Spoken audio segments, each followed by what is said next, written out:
2025 22 জুলাই জোহরের সলাতের পর ঢাকা এয়ারপোর্ট থেকে উত্তরা মাইলস্টোন স্কুল অ্যান্ড কলেজের উপরে যে বিমানটি বিধ্বস্ত হওয়ার পরে যে সমস্ত বাচ্চাগুলো মারা গেল, তাদের পিতামাতারা কি এটা আদৌ জানতে পেরেছিল যে আজকে যদি আমার বাচ্চাগুলো যদি আজকে আমাদের ছেলে মেয়েদেরকে যদি স্কুলে পাঠায় তাহলে তাদের শরীর আগুনে দগ্ধ হয়ে যাবে?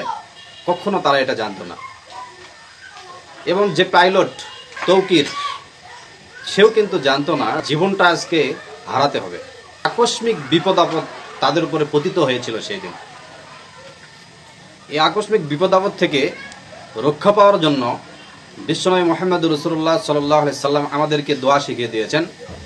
সকাল সন্ধ্যায় যদি কোনো ব্যক্তি আকস্মিক বিপদ আপদ থেকে রক্ষা পেতে চায় তাহলে তার জন্য এই দোয়া রাসূল সাল্লাল্লাহু আলাইহি সাল্লাম বলেছেন, বিসমিল্লাহিল্লাযী লা ইয়াদুররু মা ইসমিহি শাইউন ফিল আরদি ওয়ালা ফিস সামাই ওয়া হুয়াস সামিউল আলিম। আমি ওই আল্লাহর নামে শুরু করছি, যার নামে শুরু করিলে আসমান এবং জমিনের কোনো অনিষ্টই তার ক্ষতি করতে পারবে না, এবং তিনি শ্রবণকারী ও মহাজ্ঞানী। এই দোয়াটি সকালে যদি কোনো ব্যক্তি বলে তাহলে সারা দিনের মধ্যে যদি তার উপরে আকস্মিক বিপদ আপদ, হঠাৎ বিপদ আপদ আসে, সেই বিপদ আপদ থেকে আল্লাহ সুবহানাহু ওয়া তাআলা তাকে রক্ষা করবেন। যদি কোনো ব্যক্তি সন্ধ্যায় বলে তাহলে রাতের যে কোনো সময় যদি বিপদ আপদ আসে, হঠাৎ বিপদ আপদ আসে, সেই বিপদ আপদ আল্লাহ সুবহানাহু ওয়া তাআলা রক্ষা করবেন।